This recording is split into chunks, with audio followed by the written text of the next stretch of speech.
എൻസൈക്ലോവിങ്സിൻ്റെ പുതിയൊരു വീഡിയോയിലേക്ക് നിങ്ങൾക്ക് ഏവർക്കും സ്വാഗതം. കേരളത്തിൽ മഴ ശക്തമായി തുടരുന്ന സാഹചര്യത്തിൽ നാളെ വിവിധ ജില്ലകളിൽ വിദ്യാഭ്യാസ സ്ഥാപനങ്ങൾക്ക് അവധി പ്രഖ്യാപിച്ചിരിക്കുകയാണ്. വിദ്യാർത്ഥികളും മാതാപിതാക്കളും അറിഞ്ഞിരിക്കേണ്ട വളരെ പ്രധാനപ്പെട്ട വിവരങ്ങളാണ് ഈ വീഡിയോയിലൂടെ ഷെയർ ചെയ്യുന്നത്. നമ്മുടെ വീഡിയോസ് ആദ്യമായി കാണുന്ന സുഹൃത്തുക്കളാണെങ്കിൽ ആദ്യമേ തന്നെ ചാനൽ ഒന്ന് സബ്സ്ക്രൈബ് ചെയ്യുക. അപ്പോൾ നമുക്ക് വിശദാംശങ്ങളിലേക്ക് കടക്കാം. നിലവിൽ കനത്ത മഴ തുടരുന്ന സാഹചര്യത്തിൽ വടക്കൻ കേരളത്തിലെ 2 പ്രധാന ജില്ലകളിലാണ് ജില്ലാ കളക്ടർമാർ ഔദ്യോഗികപരമായിട്ട് അവധി പ്രഖ്യാപിച്ചിരിക്കുന്നത്.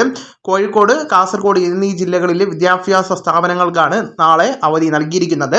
പലർക്കും സംശയമുള്ള ഒരു കാര്യമാണ് ഏതൊക്കെ സ്ഥാപനങ്ങൾക്കാണ് അവധി എന്നത്. വിദ്യാർത്ഥികളും മാതാപിതാക്കളും പ്രത്യേകം ശ്രദ്ധിക്കുക.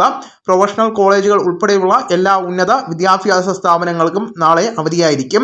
കൂടാതെ പ്രൈമറി, സെക്കൻഡറി സ്കൂളുകൾ, CBSE, ICSE സ്കൂളുകൾ, അങ്കണവാടികൾ, മദ്രാസകൾ ഉൾപ്പെടെയുള്ള പ്രത്യേക ട്യൂഷൻ സെൻ്ററുകൾ ഉൾപ്പെടെ എല്ലാ സ്ഥാപനങ്ങൾക്കും അവധി പൂർണ്ണമായിട്ടും ബാധകമാണ്. അതോടൊപ്പം തന്നെ കുട്ടികളുടെ സുരക്ഷ മുൻനിർത്തിയാണ് ജില്ലാ ഭരണകൂടങ്ങൾ ഈ അടിയന്തരമായിട്ടുള്ള തീരുമാനത്തിലേക്ക് എത്തിയിരിക്കുന്നത്. അതുകൊണ്ട് തന്നെ അനാവശ്യമായിട്ട് ആരും പുറത്തിറങ്ങരുത് എന്ന് അധികൃതർ കർശനമായിട്ടുള്ള നിർദ്ദേശം നൽകിയിരിക്കുകയാണ്. എന്നാൽ വിദ്യാർത്ഥികൾ പ്രത്യേകം ശ്രദ്ധിക്കേണ്ട ഒരു കാര്യമുണ്ട്. മുൻകൂട്ടി നിശ്ചയിച്ചിട്ടുള്ള സർവകലാശാല പരീക്ഷകൾക്കും PSC പരീക്ഷകൾക്കും ഈ അവധി ബാധകമല്ല. പരീക്ഷകൾ മാറ്റമില്ലാതെ യഥാസമയം നടക്കുമെന്ന് അധികൃതർ അറിയിച്ചിട്ടുണ്ട്.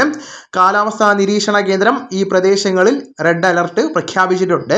കനത്ത വെള്ളപ്പൊക്കത്തിനും മറ്റ് അപകടങ്ങൾക്കും സാധ്യതയുള്ളതിനാലാണ് ഈ മുൻകരുതൽ എടുത്തിരിക്കുന്നത്.